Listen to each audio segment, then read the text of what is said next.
नमस्कार साथियों, यह वीडियो अकबर और बीरबल की कहानी है। जब अकबर राजमहल में बैठे हुए थे तो उसकी रानी ने कहा, आप मेरे भाई को अपने साथ क्यों नहीं रखते। उसने कहा, तुम्हारे भाई से इतना काम नहीं बनेगा। बीरबल बहुत ही बुद्धिमान और होशियार लड़का है। नहीं, आप मेरे भाई को राजमहल में अपने पास रखें। उसने कहा, ठीक है, कल मैं उसे सभा में बुलाता हूँ, बीरबल को भी और आपके भाई को भी, और उसके लिए एक पैगाम भेजता हूँ। एक दूसरे राजा के पास लेकर जाएंगे और कुछ सामग्री है, सामान है, उनका कहकर उनको बुलाया और कहा, बीरबल क्या तुम इस काम से सहमत हो। उसने कहा, ठीक है महाराज, बताइए क्या काम है। उसको पैगाम पकड़ा दिया हाथ में और कहा, इसे ले जाओ। वो घोड़े पर सवार होकर चले गए। जब उसके राजमहल में पहुंचे तो वो पैगाम उस राजा को दे दिया। उस पैगाम में पढ़कर उस राजा ने कहा कि भाई इन दोनों को फांसी तोड़ दिया जाए। यह देखकर उसका रानी का भाई हैरान रहेगा, अरे महाराज, हमारी गलती क्या है, आप हमें फांसी क्यों तोड़ रहे हो। क्या यह काम कैसे मना, नहीं मैं मरना नहीं चाहता। बीरबल ने कहा, हमारी गलती क्या है। यह कहकर उन्हें कारागार में बंद कर दिया गया और कहा, सुबह आपको फांसी तोड़ दिया जाएगा। जब सुबह हुई, जब रात को दोनों ने कहा, अरे भाई हम किसी मुसीबत में फंस गए। अकबर की रानी के भाई ने कहा, मैं मरना नहीं चाहता, यह सब कैसे हो गया। बीरबल ने कहा, भाई हम फांसी नहीं टूटेंगे, हम यहाँ से जिंदा जाएंगे। पहले यह बताओ, राजा ने यह काम किस लिए कहा। क्या राजा ऐसा कर सकता है, और ऐसा राजा ने करा तो क्यों किया है यह काम।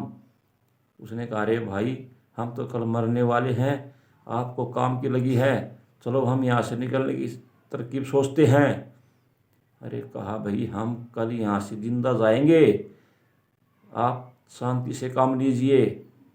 सुबह वह दोनों ने आपस में बातचीत करी तो सुबह हुई तो उन्हें फांसी के लिए ले जाया गया। तो दोनों में बहस हो गई। उसने कहा, भी मुझे फांसी तोड़ो, उसने कहा, मुझे फांसी तोड़ो। यह सुनकर वो राजा कहा, भी आप मरने के लिए इतने जल्दी तैयार क्यों हो रहे हो। उसने कहा, राजा ने कहा है, इनमें से एक तो प्रधानमंत्री बनेगा मरने के बाद और एक राजा बनेगा। हमारे अकबर ने ऐसा कहा है, जल्दी से मुझे फांसी तोड़ो। उसने कहा, नहीं मैं उसका रिश्तेदार हूँ, पहले मुझे फांसी तोड़ो। बीरबल ने कहा, मुझे तोड़ो, मैं उसका पुराना वजीर हूँ। यह सुनकर वो राजा हैरान रह गया। उसने कहा,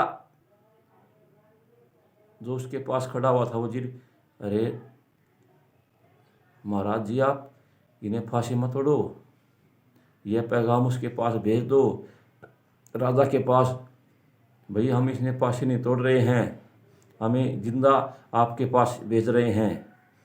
ऐसा सुनकर उन्होंने दोनों को जिंदा छोड़ दिया और कहा, भाई आप यहाँ से जा सकते हो। इसी प्रकार बीरबल ने उसके भाई की जान बचाई और अपनी जान बचाई और सही सलामत वह वापिस अकबर के पास महल में पहुंच गए।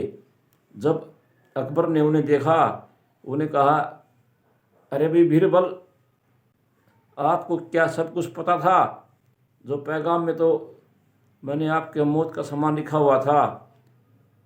वाह बीरबल, मैं आपकी बुद्धि से बहुत ही प्रसन्न हूँ, आप मेरे महान और बुद्धिमान वजीर हैं, आपने यह सब कैसे किया। तो इस प्रकार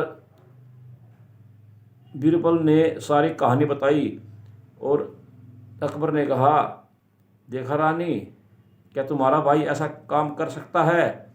इसलिए बीरबल एक बुद्धिमान और होशियार लड़का है। इसकी चतुराई के किस्से हर जगह फैले हुए हैं। इसलिए बीरबल एक बुद्धिमान और होशियार लड़का होता है। कोई भी हो, चाहे बीरबल हो, वो मुसीबत को टाल सकता है। इसीलिए जिसमें बुद्धि है वो आदमी कहीं पर भी कहीं जा सकता है। इसीलिए बुद्धि सबके पास नहीं होती। जिसके पास बुद्धि होती है वो संसार में सभी को जीत सकता है। यह मेरी वीडियो को ज़्यादा से ज़्यादा लाइक करें। धन्यवाद।